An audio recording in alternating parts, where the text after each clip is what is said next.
Hey guys, it's Alicia with WTI. If you are looking for a great battery for any of your power sports vehicles, then I want to show you this one from NOCO.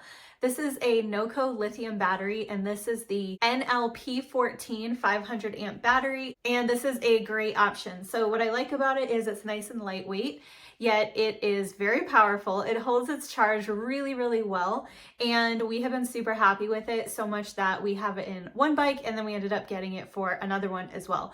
So it's nice because it really does hang on to a charge for a long time, and it has a much longer life than a traditional lead acid battery. And you can use these in several applications such as motorcycles, scooters, ATVs, lawnmowers. There's a lot of things you can do with it, and it's just a really nice, long-lasting, high-quality battery that is built to last and is lightweight.